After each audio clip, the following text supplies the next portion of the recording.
Like I'm looking at the world and the text I read very differently than you do. Right. And you're not afraid to delve into something that you disagree with necessarily. And that's an important point. Welcome to Classical Etc.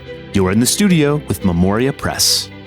I like your nail color. That's pretty. Thank you. It's pretty. It's a new color. You don't usually. had. I was going to say I don't see you in those like She blushes. chose it. She was like, Martin, I You like let your your nail girl color, choose too. your color. I did. My do? nail I did color? that. I yes. don't, usually I choose it, but It's she called was like, I've got some new natural colors. Why don't you try fingernail this color. one? Because I do neutral when I'm visiting school. Hello, and welcome to another episode of Classical Etc. I'm Jessica Aboud, and we've got the core four here today: Paul, Tanya, and Martin. And now I'm the one who says, I'm glad to be back. I've been gone a couple weeks. Our audience is thrilled that you're back, I am sure. We tried to get rid of her and she came back anyway. Okay. I don't even. Yes, I was gone for a couple weeks, but I'm glad to be back. And we didn't plan this, but we're matching. Last time we looked crazy with all our different patterns, and now we didn't plan it. But if you can see on YouTube, we've got our anchored points here. Paul and Martin dressed exactly alike. And then us when our white. We're matching. I've seen the pod on my TV, and a lot of TV shows, like at the end of the shows, at least they used to do this, say, wardrobe buy. Oh, really? Oh, gosh. When Brian starts buying my clothes, I was going to say to put that on there. If Memoria Press wants to sponsor like a line item for... I've tried for years to get him to buy my wardrobe, and he will not do it. Yeah, well... He's a wise man. I'm on his side on this. Do you one. think he'd pay for your rooster tie? I do not think so. But see, my rooster tie is just gorgeous. And Martin doesn't have a rooster. It's a non-rooster tie. But I think this is where we ask for donations from the audience to get Martin a rooster tie. That's right. But would he wear it? You would have to for the people. Yeah. You know my pig. People? Have you seen my pig tie? It's a blue with the pink we've all pigs. seen your pig tie. That was given to me by a listener. That's incredible. Really? Yeah. You know that? Yeah. The pools, Jason and Tamara Pool. Well, that's nice. Yeah. Did they Nobody's ever you given really think me they really anything. expected you to wear Has it? anybody given you anything? Why are we not getting things? So right after I got that tie, I wore it on the next podcast, and then Jason sent me a message, and all it was a screenshot of the thumbnail with me wearing the tie, and I said, "I'm glad you noticed." Yeah, see, Oh, it's funny. at least the listeners who give me stuff, I wear it. So we'll see what happens I for you, would if Martin. somebody would give me something. I would too. Can I give out my dress? If you want your home address, if you want to send me stuff here. Well, you can send us ties. We've also been asking for your questions, and those you have sent us by email. You call our customer service representatives. We have a lot of questions, and today is another mailbag episode where we are going to answer as many as we can. This mailbox is full. We've gotten a lot of good ones, so excited to go through, hopefully, quite a few until we get sidetracked. That's okay. But before we get to the questions, how's our reading going? I started a book that I have not been this excited about a book in a long time. I know what it is. This is one of these books that, Martin used to, occasionally have cases of a book in the back of his car, know, like Fidelity. He used to always have copies of that to hand out. This is the kind of book I would have cases of in my car. Against the Machine. I have not finished it. Okay. But Paul Kingsnorth. It just came out last month. And Dan Scheffler recommended it. I pre-ordered it. And I'm listening to it. And I need to get the physical copy, and I'm going to reread it. And mark it. Because it's that good.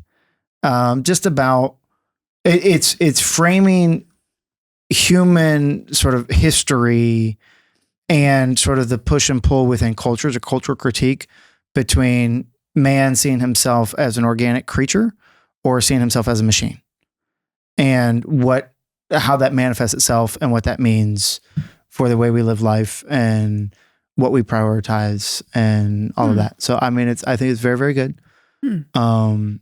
Apparently the author used to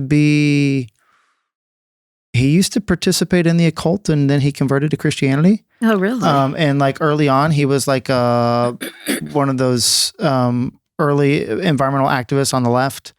And now he's like, what I was reading about, he was saying was fascinating is that's my past, but now you won't find anybody on the left anymore advocating what we were advocating against the machine. He's like, you see, there's not consistency besides either way, because really the machine has taken over everything, which is fascinating. And so, I mean, I don't know if I agree with every little minute point, Right. Sure. but with the life I've tried to live of getting out and closer to the land and whatever, I go, he's putting words to something that I've been trying to sort of live and haven't put words to yet. Is it kind of similar to that book you like, Better Off, or not at all? It's very different style Got because it. Better Off is a story of like lessons he learned when he went and tried to do that. This is more of an academic cultural critique. Got it. And he's tracing patterns of thought, referencing significant thinkers in the past and how they influence us and that sort of thing. Interesting. I bought Better Off. Did you read it? I haven't read it yet, but I did buy it. Oh, yeah. I did think it sounded interesting. Yeah, people that like one's it. a really good one. Lee Lowe is actually the one that recommended that to me. Oh, okay. Tanya, how about you? So I finished. So I've just visited HLS Orlando. And when I get on a plane, nobody can get to me. So I managed on the trip to Orlando to finish Hound of the Baskervilles. And on the way home, I finished Truth Matters. So 2 books that I've been, every week saying, I'm not going to say it again. I'm finished with both of them. And now I've picked up a book called The Ghost Keeper by someone named Natalie Morrill. And I think that this is her debut book. And it was recommended to me by one of our viewers named Tracy. And I just started it, so I don't have an opinion yet. But I think it's going to be good. But of course, it is in a Jewish community in Austria in 1933. So Interesting. I'm thinking it's going to be dark. What's it called again? The Ghost Keeper. And that's the boy. As a boy, just has this fascination, like for a cemetery, and he feels he's going to have some kind of relationship. I mean, he's going to end up being like a cemetery keeper. So the Ghost Keeper. I have figured that much out. Interesting. But first, I've got to get through World War II, I'm sure. Yeah. I mean, with a book, you never know like how many years it's going to span. Well, that's right. That's right. But it's not looking good. Yeah. That does. I don't know why. This came to mind particularly, but on our Memoria College trip this spring when we were in Rome and Florence, I think it was in Florence where this tour guide stopped us and said, "Look down on the ground," and there was just a metal plate, probably 5 inches by 5 inches, and it was a historical effort, I think within the past 15, 20 years, where they were putting markers of where they had gone and taken Jews from their homes, like where they had arrested them on the street. Right. And I just thought that, I mean, it's a good idea to keep that right there in front of you. Right. Of this is well, what we did. Well, it is. And that is, I think, what this book is, just going to be a reminder of, because you are, she's doing a very good job of character development and you becoming attached to the characters who are going to get in trouble very soon in Austria. Martin? Well, I have, like, before I go to bed, I like to have some not workbook, not something I have to read for work. Unselected Journals of Emma M. Lyon. And I had completed, I think, about 10 of the William Kent Kruger Cork O'Connor series. You read I some do. of those. I like his. Oh my gosh, he's a great writer. But the 11th, there was something he did in there that a lot of people didn't like. I don't know if it was politically correct or what it was that people didn't. And so I skipped that. I didn't go back. And then of course he came out with the 12th, and he's had, I think he's probably up to 16, 17 total volumes of that now. And I really. So I went back to that. This has been several years, 2 or 3 years. And it's a series. Cork O'Connor takes place in the northwest, I guess, near Canada. Is it Minnesota? Something like that. It's cold. Yeah, next to an Indian reservation. It's cold. He's part Ojibwe, and he becomes a police chief, and then things happen there, and now he's a private detective. And it just a really fabulous writer. I think he's Catholic. He's Christian in some denomination, but I'm pretty sure he's Catholic. And there's a questionable scene. I wouldn't recommend that in the first or second book. I don't know if you remember that, but other than that, I just really, really enjoy them. They are novels. They have a soul. They're murder mysteries. They're murder mysteries. Oh, yeah, and which you like. Yes. I like these books, but they are for adults. Yeah, right. Well, yours are these older teenagers, maybe. Yours are these parlor mysteries. Mine takes place in the outdoors, it's right? True. Which these do, because the environment actually plays a very large role in these stories. It does. It's like a character. Yeah, and there's just the prose is just beautiful at times, and it just reminded me how good these novels were that I went back to them. I listened to them. The reader on Audible is absolutely fabulous. You're listening before you go to bed. You're listening to Yeah, them? actually. Oh gosh, I'd be asleep in 2 minutes. I know, me too. I know, but I just I want to give. And I mean, it's such a good reader. There's no reason not to listen to. So that's what I'm reading right now. Deal. What did you read on vacation, Jessica? Started Emma M. It was so good to read on vacation too. I tell through. You guys don't know what you're missing. It's delightful from the start. It's delightful. It's funny. I would laugh out loud to myself all the time reading it. Oh yes, she's they are quick and smart, and yeah, I'm loving it. And she's classically educating herself. Mm-hmm. Well, Emma, not me, but Emma. Although that's a lofty goal for me. All right, let's get to some questions. Okay. Here's the first one. This comes from You Danielle. still liking your mailbox? I love this. Good. Yeah. It's fantastic. It really puts it's hard to miss, Well, that's our color, except it's clashing with my cup. It's kind of Different red. Yeah. All right. First question from Danielle. She says she has 4 kids that she plans to homeschool using MP's curriculum. And she's wondering if she should incorporate the read aloud books that they've done in pre-K into their regular bookshelves so that the next younger child can read them and be ready for them. Or should she put them away so that younger child only gets introduced to them when it's time? And she says, do you recommend putting them away, or should any kid that wants to cycle through them? Yes, any kid that wants to should cycle through them. Yeah. They just need, kids love repetition. And they pick their favorite book and they want you to read it to them over and over and over until you're sick of it. And they have it memorized. And there's nothing wrong with that. In fact, what we do in our classrooms at the school is the junior K books go up to kindergarten. So the kindergarten teachers have a set of those books in their classrooms. The first grade teachers have a set of the kindergarten books. So the students can continue to revisit them.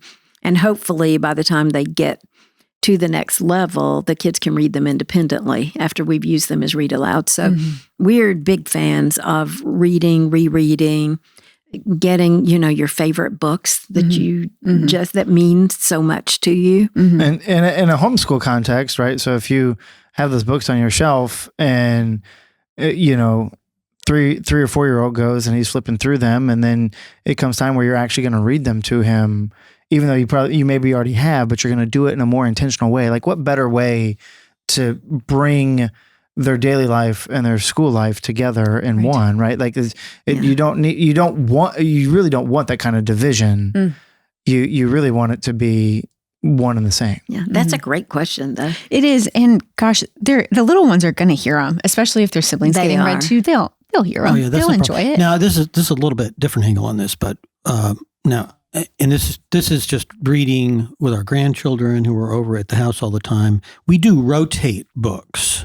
This is a different thing, though. I mean, we've got a basket. You put some up. Yeah, we've got a basket of books, right? And so every couple months we'll go through, and they need to hear, younger kids need to hear stories again and again and again, the same one. But there does come a point when you've kind of done all you can do with that. And so then we'll put a bunch of new books in there. I don't know if my wife notices that I do this, but and I said, I think I've read that one about 57 times. I think we'll replace it with this other one. And that works. And there are so many great children's books that you almost have to to do that, to cycle through. And again, this isn't even school, but it is reading, and a lot of that's too also kids younger than school age. And even that's right. Oh, go ahead. Sorry, there's so many awful children's books too. Oh, there are. Yes. And just skim through them. Like, That's right. Make sure you know what you're putting out there. Well, and it's interesting because there's like certain websites that are always advertising the new children's books. I don't even look at those anymore. No. I mean, let it go 10, 15 years. And if it's a book people keep reading, you That's right. I remember going to the used book sales at like the library book sales they used to have. I guess they do still. I don't know. But you go into the children's section. I go on there and you come in the children's section. I like children's books, but there's so much junk that I didn't even go in there. That's why people struggle to use their libraries now. That's right. But the other thing is, as they get older, they may have read even the books that we're going to study. So by the time our students get to 6th grade, chances are they've read The Hobbit. By the time they get to 4th grade, chances are they've read Lion, the Witch, and the Wardrobe. So there are books, that they just read ahead of time. But then when we get to them, we're actually studying them, delving deeply into them. And the same thing's going to happen here. They're going to become part of a science project, part of a history lesson. And so there's going to be a poem tied to them and a piece of art and music. So it's a whole different experience when you're studying it than just enjoying it. And I'm glad you said that. I hope that takes the anxiety out of maybe like, oh, am I doing it perfectly? Right. To avoid like too much overlap. It's all okay. It'll work out. It's all okay. Yes. Good. Okay. This next question is from Sherry. We have not gotten a question like this before, but I thought it was fascinating. She says, I'm a former public middle school science and math teacher who's recently started a very small micro school for my 4 grandchildren. It's my 2nd generation of homeschooling, but it's my first time using the classical education model. And here's a question. As I prepare, I've been completing the curriculum myself to ensure I'm ready. One area I'm struggling with is drawing. I've never been able to draw, truly not even a stick figure. We're with you, Sherry. What guidance and encouragement do you have for a totally left-brain teacher who must teach all subjects and isn't entirely convinced illustrations are necessary, yet wants to trust the process? I can't draw either. And I did not try to draw for my students very much at all because I couldn't draw. And it was just a waste of time for me to try to make a penguin because it always looked like a cow. I did a lot with stick figures.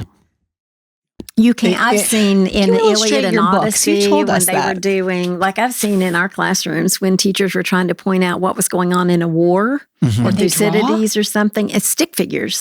This is what a phalanx. Phalanx. I had a roommate in college, and he was a medical pre-med student, and there was apparently a professor there that did these crazy, outrageously good illustrations as he was lecturing. And I thought to myself, oh, I wish I could learn to do that. And it was very helpful to the students, apparently. And this guy was famous at University of California, Santa Barbara. He was famous for this. And I thought, oh, that is a skill I would die for. But it is a skill. I had a high school teacher that like once a year, there was a lecture he would give every year. And before the lecture, he would draw this beautiful angel holding the globe.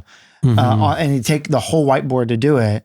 And I don't even remember what the lecture was about. I just remember like everybody was excited for that drawing. So drawing has its place, right? It has an attraction. Yeah. I would say there were a couple of things that I'm with Tanya and Martin on this. I can't draw well. And even like when I wanted to teach Players Republic, I would have students that I knew were good drawers at the high school level come up and say, okay, draw this for me. Right. Just so we could get something that was at least halfway decent. Yeah. But, there were, when I was a kid, I remember, I had a teacher that just taught me how to do eyes. And that completely changed. I mean, it's really a very small technique, and it completely changed the way I draw faces, right? And I've got a niece who, doesn't seem to come from very artistic backgrounds, genetically speaking, right? But she really got into drawing. But I mean, it's probably it was just a book or two for her that gave her some techniques. And you can do a lot with just a little bit, right? Right. But what do you think about her question? Are illustrations necessary? So do you feel like if you hadn't had students draw, your lesson wouldn't have been as good? I think when I was teaching, and in the context of philosophy, and philosophy is very abstract, but like when I get a moment to make it concrete, that actually is very helpful in the instructive process. I think when you're looking at second grade where they've got a comp and sketchbook or a copy workbook and they're supposed to be drawing a picture and doing this, I think that is a good skill. That goes back to that book the essay that I've been reading, Sun and Steel, that I haven't finished. Things have to line up perfectly for me to actually enjoy that book. Like I have to be in the right mood and, calm and all this sort of stuff. But I think that essay is kind of pointing to this idea of that we can be completely in our heads and with abstract thought, but there's something missing, right? Like we are incarnate beings. Like we have a body as much as we have a soul, and part of that is we like to draw what we see. And so I like, do I feel like I'm missing something because I'm not a very good artist?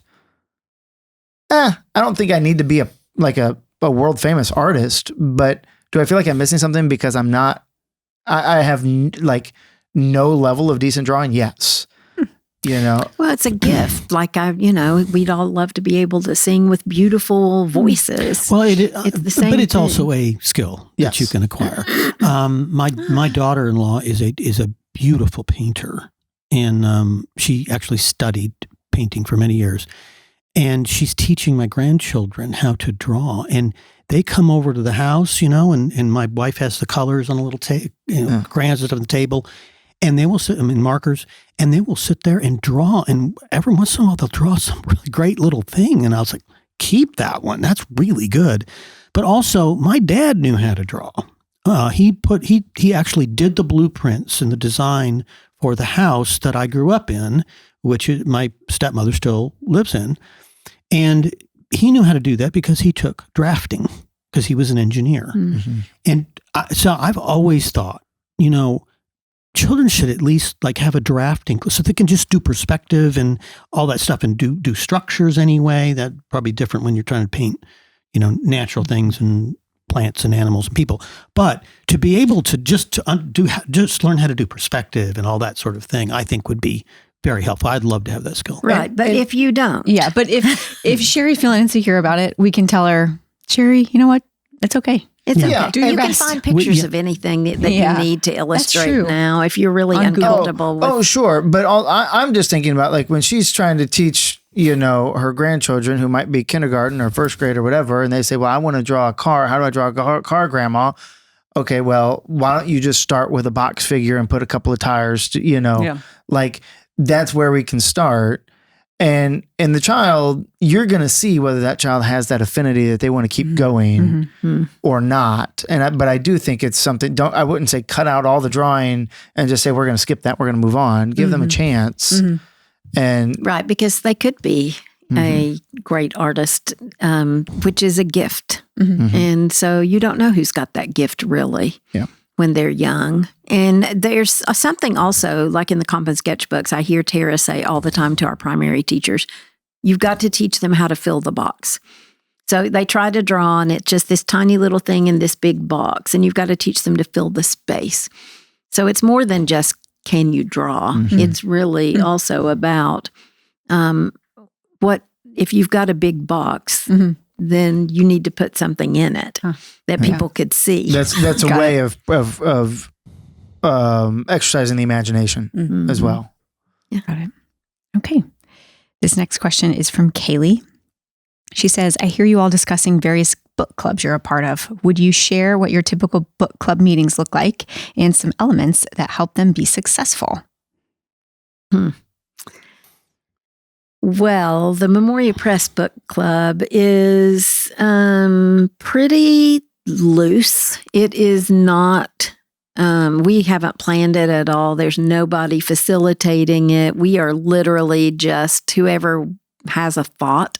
It's very informal. But we're also of such a sort of a diverse sort of group of the way we look at things that when we read a standard book like Anne of Green Gables, Tanya missed that meeting, but I did. It was just nice because we were all talking about sort of our experience of the book, right? And the way we looked at Anne and all that sort of stuff. And this is the staff. This Memoria's is our staff. That's right. Yeah. Right. But when we read like The Name of the Rose, that's when we were arguing about like historical truths and whether this stuff was accurate to history, what it meant philosophically, what, because we had, Dan was there with more of a philosophical background. I was there and and so it depends on the text, but we're diverse enough that when somebody goes, ooh, this is what I really like, right? The conversation can meander that direction. And we've read things we didn't like. Oh, and I've fought with Kyle yes. on when Kyle used to join us. He loves Wuthering Heights. I do not.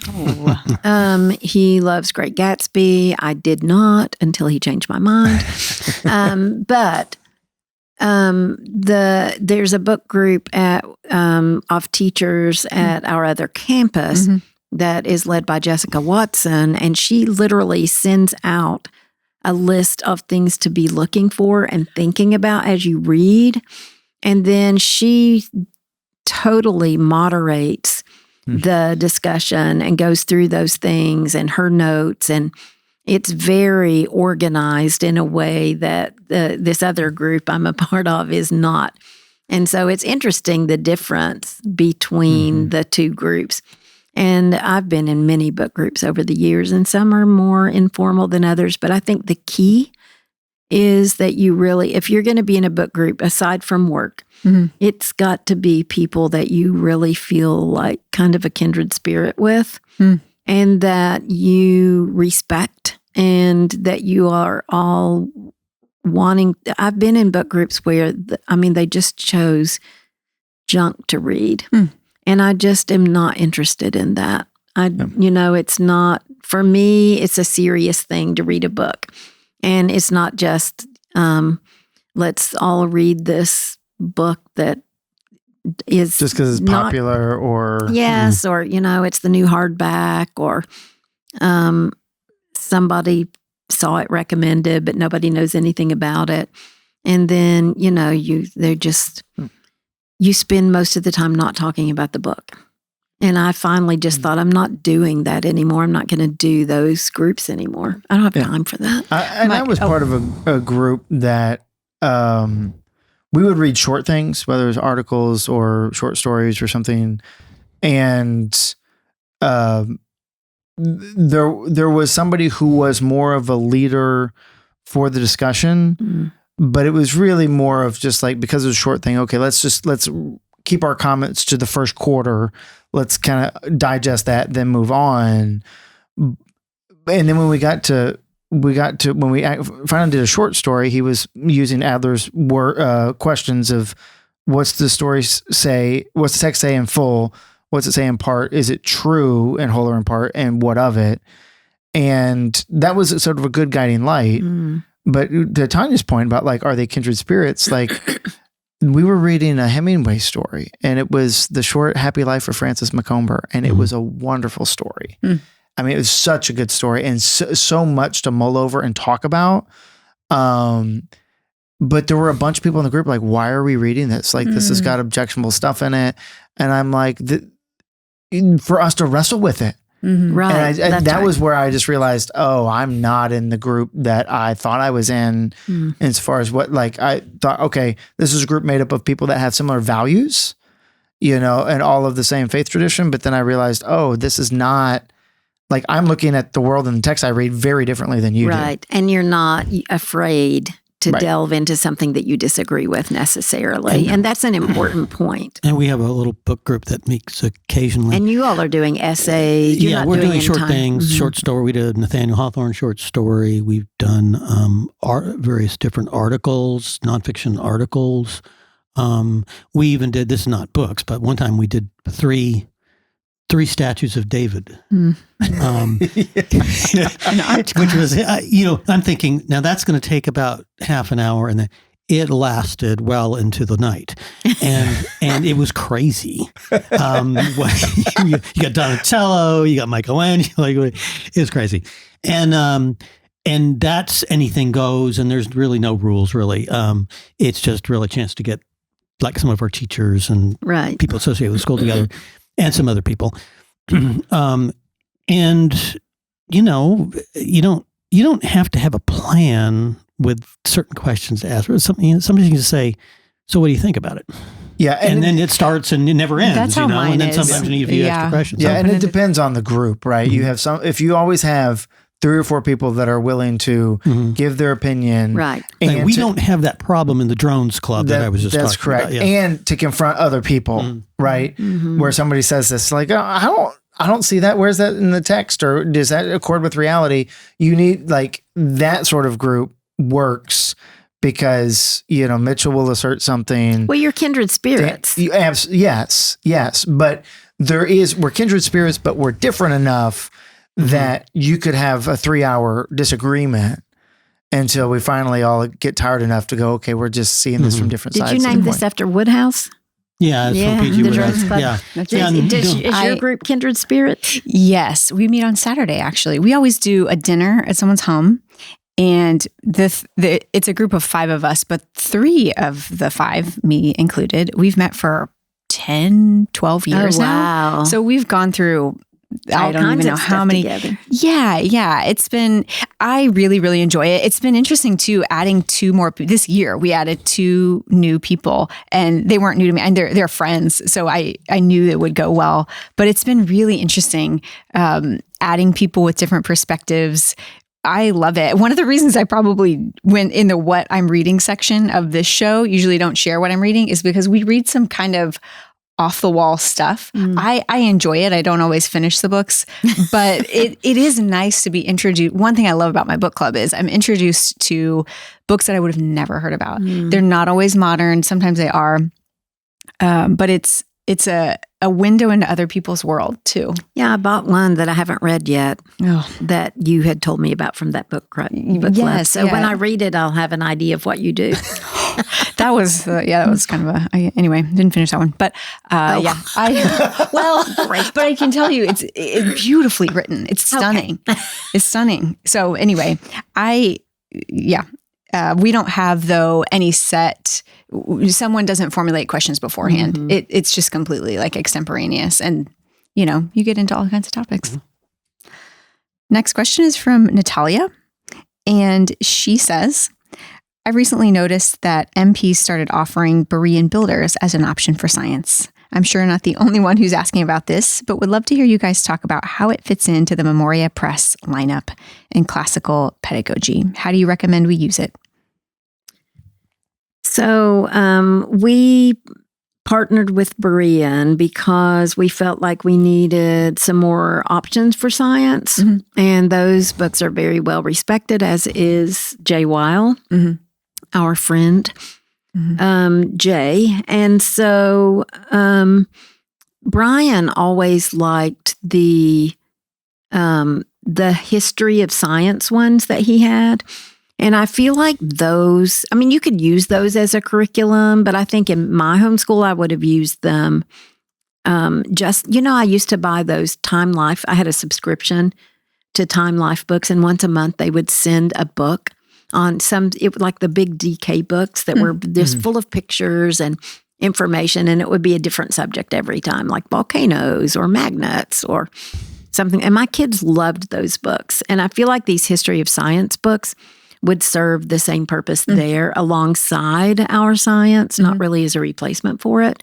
Though you could use them as a full-on science course. And then the high school books, the chemistry and biology and physics, they're just, they're an easier read than the other books that we use. And we're using in our classrooms for physics, we're using some out of print big textbook that just, if you're a homeschooler like me who doesn't know anything about physics, that's not going to work for you. So we were looking for some program that was written for the homeschool market that they could actually successfully do. Because Berean's really written for the student to just read. It's talking directly to the student. Right. Student can just read it, understand it. It's written at their level, and they can understand the content. We just felt like we needed that for a lot of our market, because not all students are going to go to med school. And, they're not going, I knew by the time my kids were in high school that they were not going to do math or science. Mm-hmm. And you just kind of know that about your kids. And the ones that do, we've certainly got that track. Mm-hmm. But for those who want an easier, less complicated, easier to use track, we felt like Berean was a very good fit. And maybe on our website or somewhere, do we have a way to know which science goes with which grade, or how she could, she's asking how to use it. I'm sure we have a guide. And I'm going to work on lesson plans for the Berean books, just to help people out, to use them and actually be able to get through them. Mm-hmm. But that isn't done. And I'm sure there's grade recommendations on our website for each level. That is true. That is true. And you can always look on their website as well, if you need more information. But we've done we've put what we feel like is the relevant information from their website on ours. And we've got a very good relationship with them, and are happy to partner with them to help the homeschool market. And as people think about next year, we will be offering online classes. Like, we'll be offering those in the science classes, right, alongside what we have been doing. So the online school will also have those options. Yes. Here's our next question from Thomas. And I'm sorry, it's not actually a question. He has a comment about interestingly enough, one of the ads we ran in a recent magazine, The Classical Teacher. Yeah.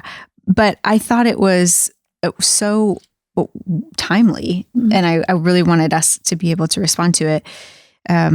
He says that he was a little shocked to see an ad in The Classical Teacher with a young girl. She was staring at a smartphone. He says, "I'm glad to hear the new Memoria Press app addressed on the latest episode of Classical, etc.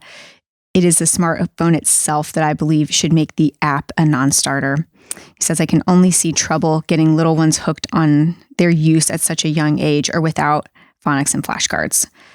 So I'd like to have us speak to that ad. It was, if you haven't seen it, it was a little girl holding a phone, and she was looking at the Memoria Press app. We do have an app. It has different flashcards that students can use. Yes. So in the ad, the little girl was holding a phone with the Memoria Press app open, looking at the app. Yes. It did leave the wrong impression. We do not want students to be looking at an app on a phone by themselves anywhere. Mm-hmm.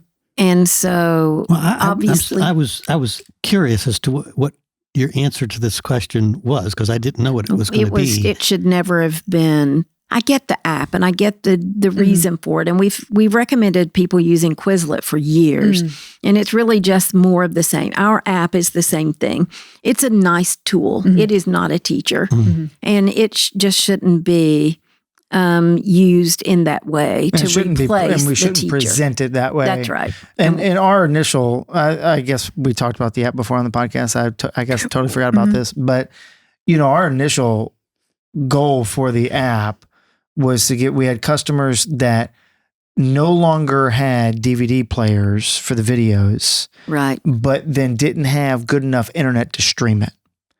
And so they didn't have a way to actually get the videos that were designed to help the teacher, help the parent. And so the app was our way of giving them an ability to download the videos where they could get good internet connection and then use them later. And that was the genesis. Then we added flashcards. Let's add the flashcards. And that's really all that's on the app. It's not all that's on the app. Audiobooks are coming. And pronunciation CDs, so you can be in the car and so everything that we used to do with a physical DVD and CD is now just available on the app. So you don't have to have the physical DVD or CD, which is good because people don't have those players anymore.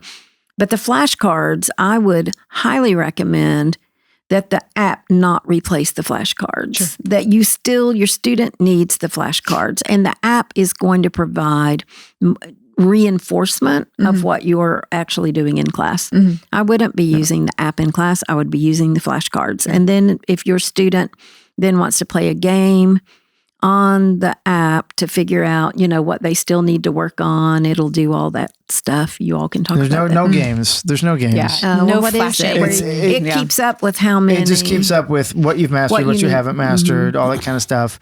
It's a tool. It's a tool, and in my mind, a lot of homeschoolers are on the go a lot, and so it can be a tool when you're on the go. You can use it in the doctor's office. That in you the may car. not have your flashcards with you. Sure. Yeah. Okay. This next question is from Vicky. She says, how important are the video lessons? I want to do art history, but my special needs daughter zones out during most videos. Can you do it without the video? Yes, you can do. Okay. You can teach anything without the video. Our teacher manuals are very comprehensive. Comprehensive is the word I'm looking for. And I got a dictionary on my smartphone. I know. Yes. So the videos are just adding extra help, but you can absolutely teach everything. It just is harder because you then become 100% the teacher if you're not using the videos. But they aren't really going through the teacher manual. Most of our videos, especially for the upper school, like the art history course, is just the teacher just providing extra information, supplemental things that might be of interest. Yeah, and it's presenting the information in a different way. That's right. It's sort of just incarnating what's in the teacher guide. But I would say always you can try any course without the videos. And then if you feel like, wow, I'm really struggling here, then at that point you could add them. But I would recommend that you try it without if you feel like you can teach it yourself. Sure. Okay. This next one is from Tressa, and this is just for you, Tanya. Okay. Tressa says, on your last episode, Tanya mentioned having never read anything by Elizabeth Goudge. Is that how you pronounce it? That's right. Okay. She says, I want to insist on you reading Green Dolphin Street by Elizabeth Goudge, especially for Tanya. I can't wait to hear the discussion. Okay, so I'm reading The Ghost Keeper. That was recommended by Tracy because she recommended it first. I have bought Green Dolphin Street, and I'm going to read it. It is this fat, though. Okay. I thought Elizabeth Goudge, so I was looking at her as a UK author, that would be like a replacement for some of our American literature as a children's author. And then I was thinking, okay, I'm going to get a book that's 150 pages. It is, because I literally bought it based on this recommendation. And never looked at it, never looked at what it was about. And I get it, and it's like, well, this is a commitment. So I'm going to read it, and I will be back in touch. That's funny. Perfect. Well, Tressa, soon, hopefully, or I don't know, what you're reading. Hopefully after I read The Ghost Keeper, I will move on to that one, depending on what we choose for the next Memoria Press book group. But in the next couple months. Okay. Okay, maybe we have time for one or two more. This next one is actually based on a compilation of questions, and it's a common question we get asked. We get asked a lot about classical conversations, the group. And I would love to put to the core four, how can a family use classical conversations? Do our families use it? Would you recommend it? What's it all about? A lot of people ask us that. I feel like I've been talking a lot. Do you want me to do it? I felt like you had something you wanted to say about this. Well, I feel, I go to a lot of homeschool conventions, and we help a lot of classical conversations people who are looking for more robust, hands-on work to complement the work that they're doing in their CC classes. They've used Martin's Logic program for years. We have found, interestingly, I don't know her name, but years ago, probably 15 years ago, maybe 10. I don't know. I was at a homeschool convention in Atlanta, which we don't even do Atlanta anymore. But there were 2 in Atlanta at that point. And this woman came up to me and she was crying. And she said, she was a director of CC in Atlanta. And she said, my 7th grade child so they were in CC all these years and doing all the Latin memorization. And she has been in Henley this year in the 7th grade. And it was a horrible experience. She said, it was I just can't believe after we've done all of this, what can you do to help me with my 5th grade student?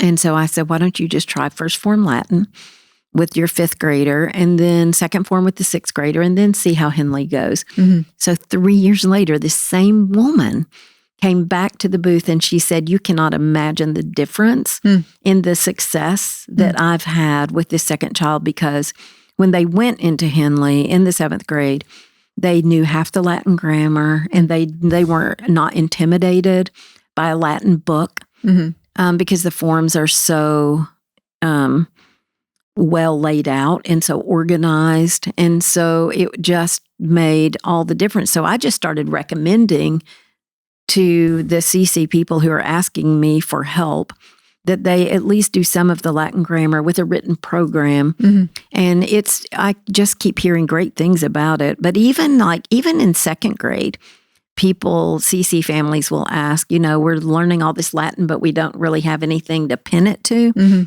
So a lot of them are using Prima Latina, Latina Christiana. A lot use our literature programs just because they're wanting more. Yeah. Well, and my understanding is that CC they intend to give you a spine, right? And it's up to the parent to kind of flesh a lot of that stuff out. And that's where using our books alongside that gives you that, even like the timeline, gives you the stories of what's going on in those date names and dates. Oh yeah, those famous men books, our famous men books, a lot of CC people really like those because they do give the little stories that go along with the timeline that they're memorizing. It's just, I feel like that we can help them and that they still can keep their community. And so many people are like, what should I do, CC or Memoria Press? You don't have to make a choice. You can use the pieces of both that work for you and your family. I would also say, though, that if you want to start a Memoria Press, just a community, just using Memoria Press curriculum, you can do that too. Oh, and have your own social community, yes. Yeah, well, Henley, I taught out of Henley for many years, and a lot of people probably don't know that the Form series is basically the first Henley book reorganized in a really more logical way, I think, because it puts the verbs first. I don't know why Henley starts with the nouns, because those are one of the harder grammatical things. Verbs are easy. It's just personal. Well, it was written for high schoolers. Yeah, it was written for high schoolers and was used in probably the 40s and 50s in Catholic schools when Latin was a main subject and that sort of thing. I like the Henley books a lot. And, I talked with Lee Bortons before she developed, while she was developing the classical conversations program. And, we talked about, our books, and she actually liked those Henley guides that we put together that we still sell, I believe. And she really liked those. And she put something together that was sort of like that. But I think the Form series really is transformative because it's covering the same material, but pedagogically, it's better than the Henley book. And the Henley book was a textbook devised by a teacher in the class, a Latin teacher in the classroom. So for other it's Latin not teachers. only limited for other Latin teachers, really, yeah. But you can still learn from it. But the Form series makes it easier. Well, especially for young students. Yes. I think that's the point. Yeah. Perfect. Well, thank you for your insight, everyone. And we didn't get to everything, so that means we're going to do another mailbag episode soon. Please keep emailing us at podcast@memoriapress.com. We will store up the questions and hopefully get to answer them on our next mailbag episode. But we're glad you joined us, and we'll be back next time. Thanks for joining us today on Classical Etc. by Memoria Press. If you like what you heard, please like, subscribe, or share this episode or comment. We love to hear your questions and your comments. If you want to learn more about Memoria Press, please go to memoriapress.com. This has been Classical Etc. We're so glad you joined us, and we'll see you next time.